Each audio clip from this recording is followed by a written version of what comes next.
Muy buenas, estamos en el Salón de Gascón, en Letras Libres España, y tenemos la suerte de que está con nosotros Miguel Ángel Martínez Meucci, profesor, ensayista, columnista, y que ha sido la persona que ha coordinado el número de febrero que hemos dedicado a la situación en Venezuela, y es un placer pues, estar contigo. Bueno, y contigo, Daniel, un agradecimiento siempre a Letras Libres por el seguimiento a Venezuela, a Enrique Krause, que ha tenido también esta, digamos, deferencia, interés con el tema de Venezuela y bueno, la oportunidad de poder saber un poquito más de lo que está pasando en nuestro país. Sí, de hecho el número estaba un poco planeado con la visita de Enrique Krause, el director de la revista, aquí en otoño, y lo teníamos, ya habíamos encargado los artículos, algunos ya estaban escritos, y entonces con pues, respeto discutible a la soberanía internacional, pero desde luego muy poco con los tiempos editoriales, pues se produjo la extracción de Maduro y hubo un poco que reorientar el número, ¿no? Y también, pues desde entonces ha pasado también un tiempo, ¿no? Más de un mes desde esa operación.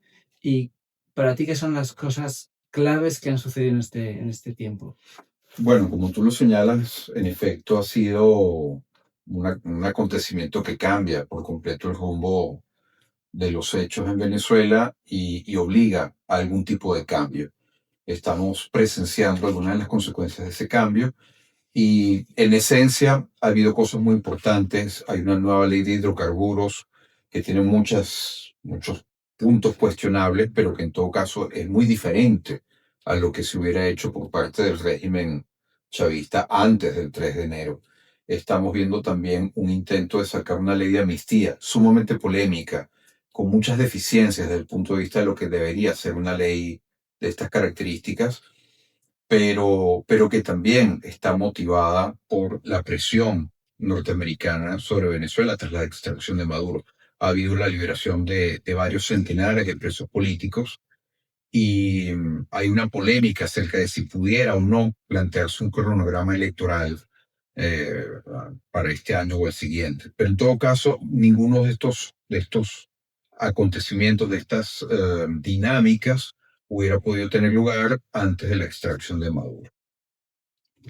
Recuerdo un artículo de Pedro Armendia que decía las cosas clásicas de una transición, aunque inicialmente la administración Trump dice, bueno, la transición democrática es, en todo caso, nuestro tercer objetivo, pero decía, pues la fragmentación del poder y la liberación de los presos políticos serían dos cuestiones esenciales y una ley de amnistía. Fragmentación del poder todavía no hemos visto, ¿no? Tanto. Bueno, hay indudablemente que al extraer a Maduro hay un cataclismo político dentro de la coalición política. Es llamativo la manera, o sea, es muy llamativo ver ahora a Delcy Rodríguez, a Jorge Rodríguez entendiéndose con la administración Trump, em, preparando la participación masiva de compañías petroleras estadounidenses en Venezuela. Mm, o sea, esto era a todas luces imposible anteriormente. ¿Por qué? Porque haya habido un forcejeo interno muy importante. Y no cabe duda de que esa alianza interna de los diversos grupos que conforman el chavismo está sometida a unas presiones muy significativas. ¿Hasta dónde va a llegar esto?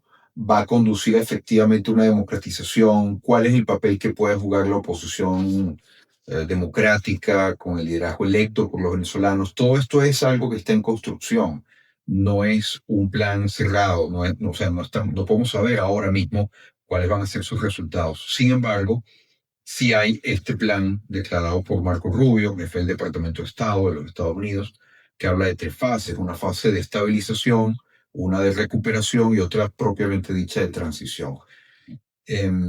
Esto quiere decir que en este momento la prioridad es mantener bajo control lo que de otra manera se temía que pudiera haberse descontrolado.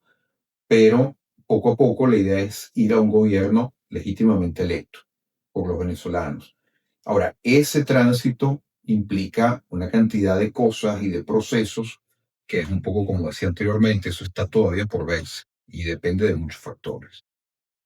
Ahí, por ejemplo, una de las cosas que inicialmente llamó la atención era esa idea de, bueno, no ha hablado con María Corina Machado, que es la líder de la oposición, que tiene todo este apoyo y esta legitimidad, ¿no? ¿Eso tú cómo lo lees?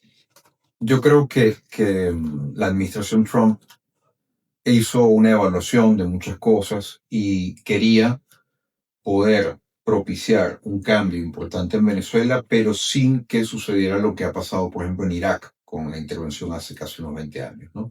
Que no entrara el país en el caos. Y ellos consideraron que la mejor forma era forzar la cooperación desde adentro de aquel sector del chavismo que, por las buenas o las malas, estuviera dispuesto a cooperar con un plan que ellos están imponiendo. En ese sentido, al necesitar a alguien que desde adentro abriera la puerta de esa especie de fortaleza que parecía que era el chavismo, evidentemente que María Corina es una figura que viene electa por la gente, no viene de dentro del régimen. Y su papel, el que evaluaron los norteamericanos, es un papel que tiene que entrar en juego gradualmente, progresivamente. Esa es la evaluación que ellos han hecho.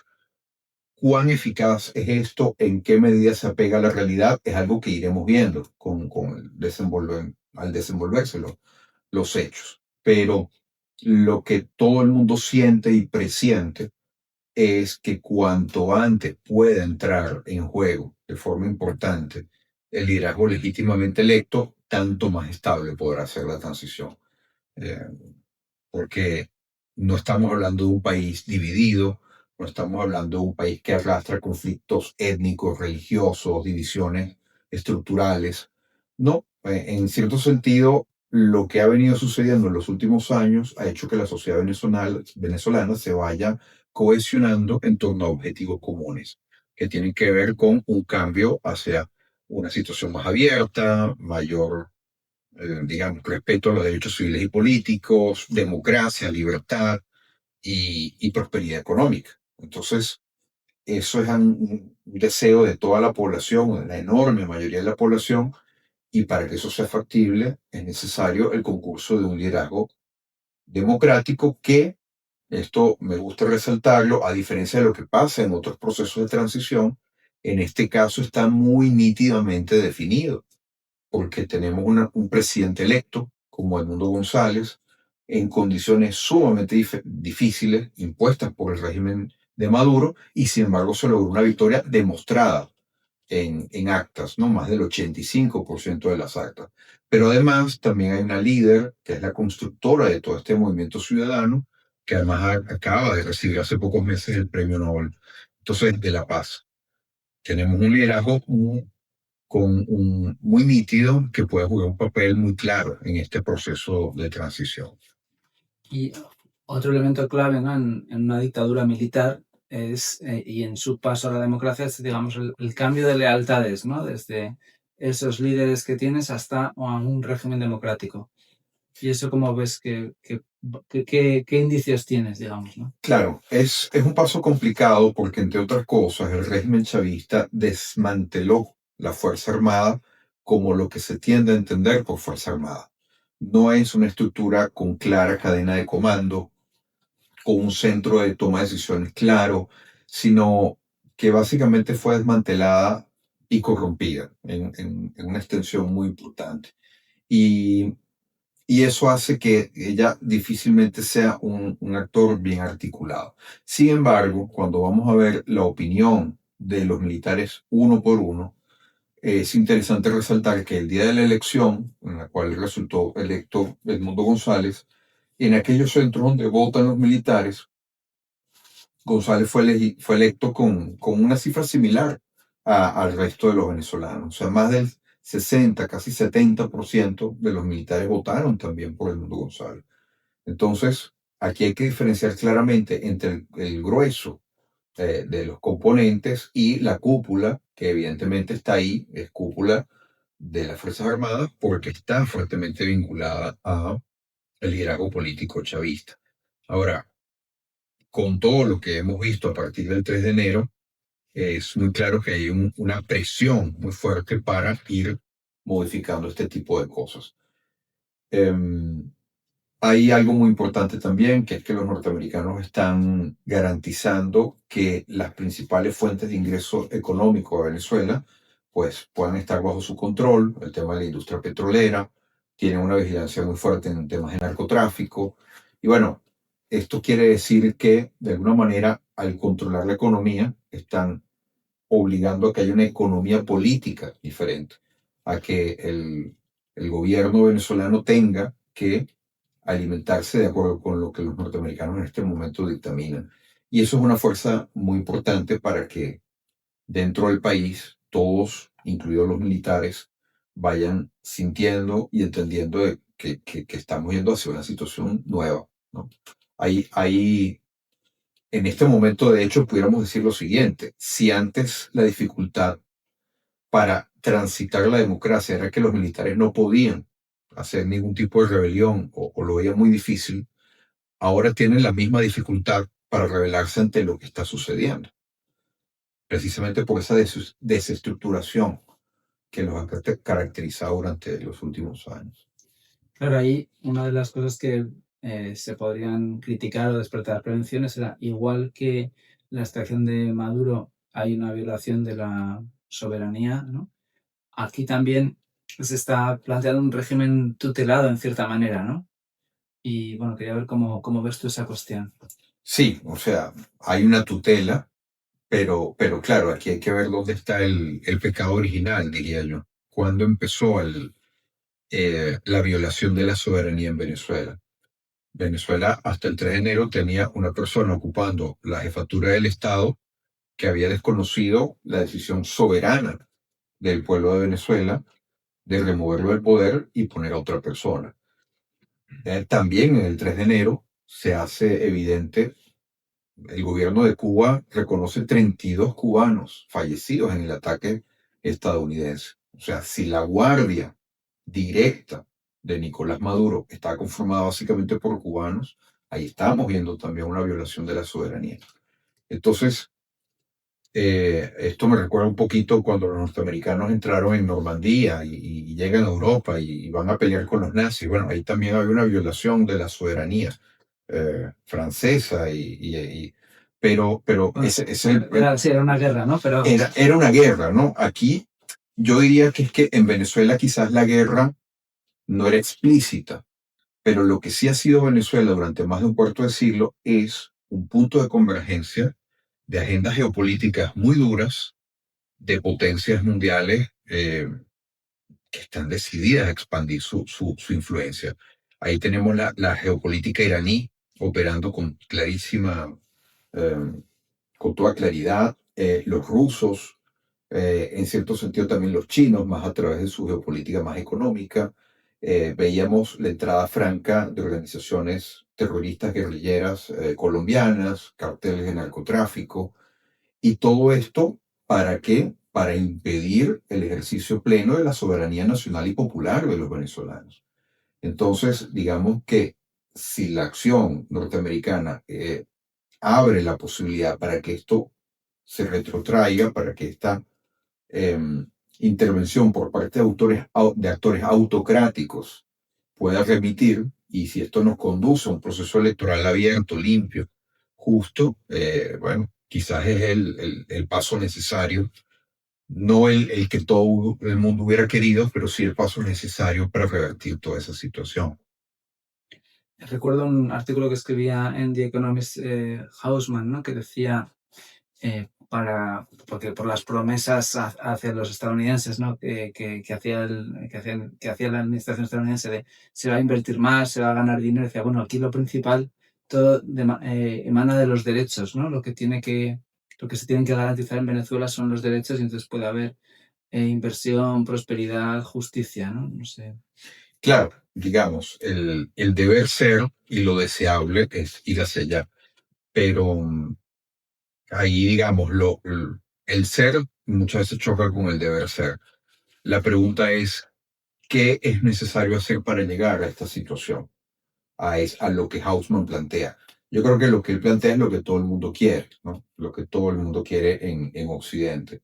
Ahora, eso implica, y creo que eso es lo que está en la evaluación que han hecho la administración Trump con Marco Rubio a la cabeza del Departamento de Estado, eso implica asegurarse que el sistema actual, el régimen actual pueda ir cambiando, puede ir siendo desmontado en una situación relativamente ordenada, em, que precisamente facilite, abra la posibilidad para que podamos llegar a un pleno ejercicio de los derechos civiles y políticos.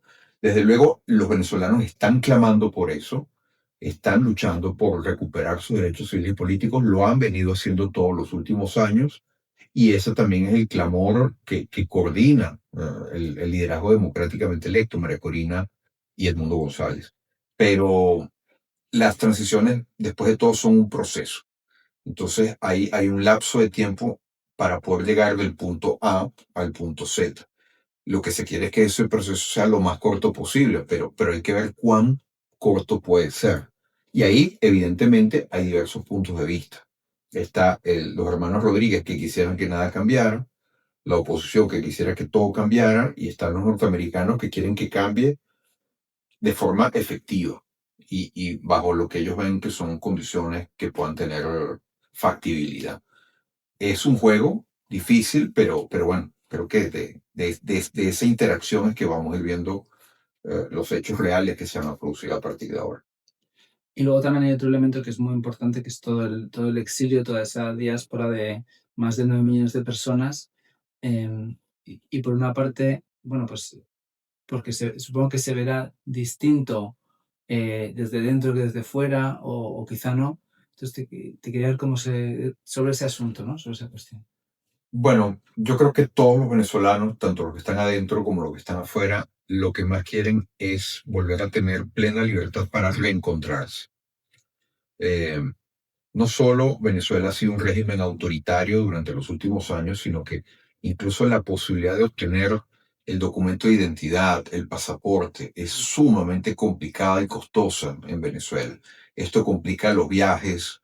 Evidentemente, este exilio que alcanza el 30% aproximadamente de toda la población, están fuera no por gusto, están fuera por necesidad. Entonces, abrir las posibilidades para que ese reencuentro se facilite es el anhelo tanto de los que están adentro como de los que están afuera. Creo yo que la diferencia es que los que están afuera tienen un poco más de libertad para poderse expresar, para poder compartir información. En Venezuela hay censura, hay muchos canales de noticias exterior, internacionales, que no se pueden ver. La red X está también censurada. O sea, hay una gran cantidad, hay vigilancia telefónica, hay una presión enorme sobre el ciudadano. Entonces, dentro de Venezuela no se puede la gente expresar con la misma libertad que quien está fuera. Pero yo diría que más que diferencias, hay semejanzas entre lo que se siente adentro y lo que se siente afuera. La gente quiere un cambio y quiere que sea un cambio hacia la libertad y la democracia.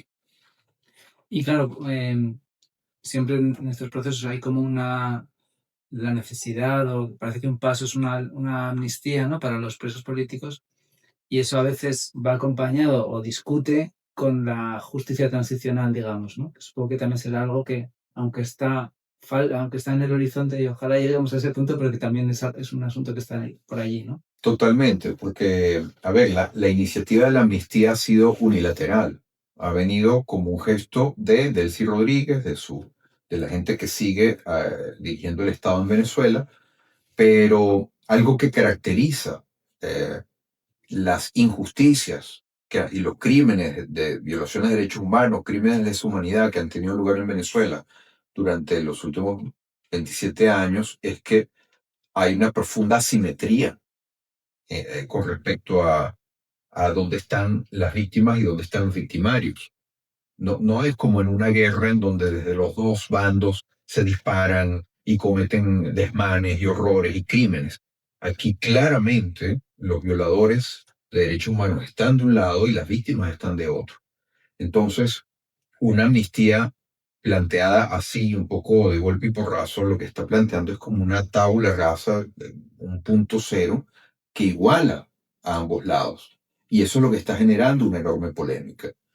En el fondo, lo que se debe hacer, debería ser es respetar lo que está en la Constitución, más que hacer nuevas leyes para ir hacia una situación de justicia. Lo que habría que hacer es derogar leyes, leyes que están expresamente em, fabricadas para justificar la persecución política generalizada. Todo el entramado legal venezolano está de alguna manera permeado por esa vocación totalitaria de control absoluto y de persecución total. Bueno, lo que hay que hacer es más bien aligerar ese aparato jurídico, judicial, para acercarlo a lo que de hecho ya está en la Constitución. La Constitución en sí misma no es antidemocrática, pero ha sido interpretada por un poder judicial completamente sumiso al régimen de Maduro y compañía, y por lo tanto vivimos bajo un régimen de excepcionalidad total, por decirlo de alguna manera. Recordemos también, ya para cerrar también este comentario, que de acuerdo con el índice del World Justice Project, que evalúa la calidad del Estado de Derecho en el mundo, en 142 países, Venezuela lleva por lo menos un par de años ocupando la última posición. Entonces, esto nos dice un poquito lo difícil que es hacer justicia en Venezuela, y la preocupación que tiene la gente de que esa justicia sea, perdónenme la redundancia, pero justa, ¿no? Que esta amnistía no sea para cometer más injusticias, sino para realmente ayudar a que se haga justicia. Claro, además, en esta, decías, el caso de la justicia y luego, digamos, como otro ejemplo que ha tenido que ha sido de deslizamiento, ¿no? Desde una democracia a un régimen dictatorial, sin que siempre fuera fácil decir, este ha sido el momento clave, ¿no? Que puede ser a lo mejor una lección para otros países, ¿no? Ver cómo ha sucedido allí. Efectivamente. De hecho, en la bibliografía especializada en ciencia política hoy en día, esos son estudios que están, por así decirlo, de moda. Las reversiones o las regresiones autoritarias, ¿no? Porque las dictaduras de nuestro tiempo no emergen con un golpe de Estado, con unos tanques tomando el Palacio de Gobierno. Lo más común en nuestro tiempo es que sean personas que logran llegar por la vía electoral al poder, pero luego desmontan los pesos y contrapesos constitucionales, concentran los poderes del Estado y luego no hay quien los saque, ¿no? Entonces censuran la prensa, persiguen, hostigan a la oposición y luego se quedan ahí por mucho tiempo. Eso es lo que ha pasado en Venezuela, y lo que sí podemos ver, si vemos los principales índices de medición de la democracia, que son el Varieties of Democracy, VDEM, de la Universidad de Gotemburgo, en Suecia, y The Economist, del prestigioso semanario británico, ambos coinciden casi en forma muy parecida en que desde que Hugo Chávez llegó al poder en el año 99, el deterioro de la democracia ha sido progresivo. Durante los primeros años, más o menos coincidentes con Chávez, que estuvo en el poder 14 años, se le caracterizó a este régimen sobre todo como régimen híbrido. No era ni chicha ni limonada, ni era totalmente demócrata, ni era una autocracia propiamente dicha, pero sí era un régimen autoritario que además tomó las medidas para desmontar esos contrapesos al poder. Ya con la llegada de Maduro, que estuvo 13 años en el poder, claramente el régimen se fue a una situación de autocracia pura y dura. Concretamente, sobre todo, los dos índices tienden a coincidir con la fecha del 2016, porque en diciembre del 2015 la oposición logró obtener 2/3 del Parlamento. Sin embargo, por vía del Poder Judicial le impidieron hacer nada al Poder Legislativo. Y ya eso evidentemente era una autocracia pura y dura. Por no hablar de la persecución política, los presos políticos, prácticamente el sometimiento a los partidos políticos, la censura, todo eso se fue a un grado extremo. Hay una cuestión que es paradójica, ¿no? Que es ver cómo, digamos, porque estamos, yo creo que en muchos sitios muy preocupados, asombrados por las derivas de política estadounidense, ¿no? En cuestiones de derecho, en deslizamiento hacia elementos autocráticos, ¿no? Y al mismo tiempo, pues, una mirada a lo mejor en algunos lugares optimista, porque bueno, pues han intervenido aquí y a lo mejor si no, solos no se podía, ¿no? Entonces es un poco una paradoja, ¿no? Que yo creo que se cristaliza además, por ejemplo, en la oferta del Nobel de María Corina Machado a Donald Trump, ¿no? Que causó bastante perplejidad pero creo que tiene que ver con la perplejidad general esta, con esa paradoja, ¿no? Claro, claro. Yo diría que aquí todo es un asunto también de perspectiva. O sea, podemos verlo desde un punto de vista muy objetivo, pero también aquí la perspectiva donde estamos ubicados eh, nos lleva a tener un juicio u otro. Para los venezolanos que hemos vivido una de estas reversiones o regresiones autoritarias más fuertes del siglo XXI, al punto de que tengamos el mayor éxodo conocido en este siglo junto con Ucrania y Siria, que han vivido grandes conflictos armados, explícitos. Nosotros hemos tenido algún tipo de conflicto que no funciona de la misma manera, pero cuando vamos a ver cómo es un punto de fricción internacional, nos damos cuenta que hay mucho en juego en lo que está pasando en Venezuela, para muchos países. Entonces, claro, y hemos vivido además la peor hiperinflación conocida en este siglo junto con la de Zimbabue. Entonces, desde nuestro punto de vista, lo que se abre ahora es la posibilidad más bien de un retorno a la democracia. Estamos viendo ya, por vía de esa vía forzada, liberación de presos políticos, o sea, una reducción de la censura, una reducción de la persecución política. Nuevamente, quiero decir que todo esto está por verse a dónde nos va a conducir. Pero las primeras señales en estas 5 o 6 semanas que han pasado desde el 3 de enero, cuando se llevaron a Maduro, son signos que permiten tener cierta esperanza, ¿no? Y también, por supuesto, Trump, al ser el presidente del principal país de Occidente, todo lo que haga el presidente de Estados Unidos va a suscitar una tensión muy grande, lógicamente. Pero también estamos viendo situaciones de deterioro de la democracia en México, bueno, en toda América, en toda Iberoamérica, en España, en muchos países estamos viendo signos graves de deterioro de la democracia. La pregunta es, ¿dónde está el chivo expiatorio favorito muchas veces? O sea, ¿por qué en un sitio sí y en otro sitio no? O sea, yo lo que creo es que sí estamos viviendo en Occidente y en todo el mundo un- una situación de crisis de las democracias y de crisis del sistema internacional. Hay muchas cosas que están sometidas a presiones en donde vamos a ver cambios importantes y desde luego el sistema internacional se está yendo desde un sistema basado en reglas y en el multilateralismo y en derecho internacional, se está volviendo una situación más de realpolitik, de equilibrio de poder, de zonas de influencias geopolíticas. em, Desde un punto de vista liberal, son motivos para la preocupación, pero la pregunta es, ¿cómo y por qué hemos llegado aquí? ¿Y cómo y por qué podemos salir de aquí? ¿Dónde están las raíces de esto? Yo creo que ahí es donde tenemos que ver, porque esto es un fenómeno no ubicado en un solo país, sino generalizado, y cómo lo podemos revertir. Como vas a las raíces, muchas veces no sé, en las causas del populismo y también pues, del régimen de Chávez y luego de Maduro era pues la desigualdad.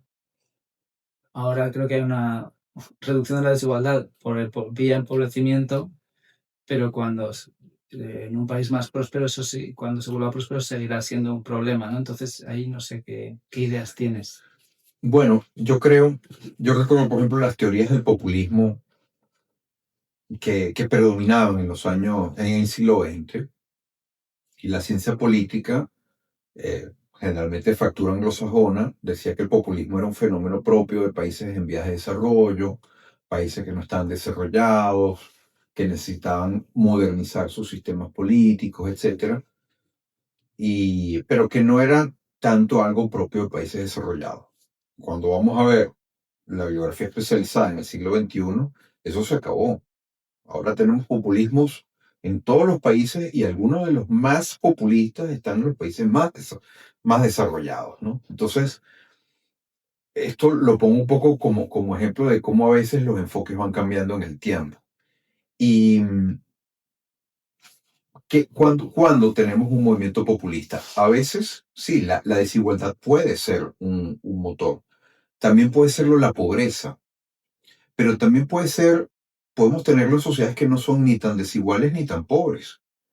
Sencillamente porque la clase política, las élites políticas no logran enganchar con las demandas populares. A veces vemos que las demandas populares pueden inflarse de una manera a veces muy rápida. Esto ciertamente tiene que ver con momentos en los que eh, la sociedad empieza a tener momentos muy que dan pie para soñar, por decirlo de alguna manera, y de repente esos sueños no se cumplen, ¿no? Es lo que llaman en ciencias sociales la tesis de la privación relativa. A veces las explosiones populares tienen más que ver, y los estallidos sociales, no tanto con una pobreza objetiva o con un nivel de desigualdad objetivo, sino con el diferencial entre lo que yo esperaba y lo que estoy recibiendo. Paradójicamente, en países muy pobres que no tienen expectativas de desarrollo, hay menos levantamientos populares que en países en donde había una cierta expectativa que de repente se trunca. Entonces, digamos que el populismo tiene que ver mucho con una clase política que no logra ser representativa. La democracia moderna es representativa, es indirecta. Pero si no hay un mecanismo de representación que sea como una correa de transmisión que funciona bien, la gente busca un bypass.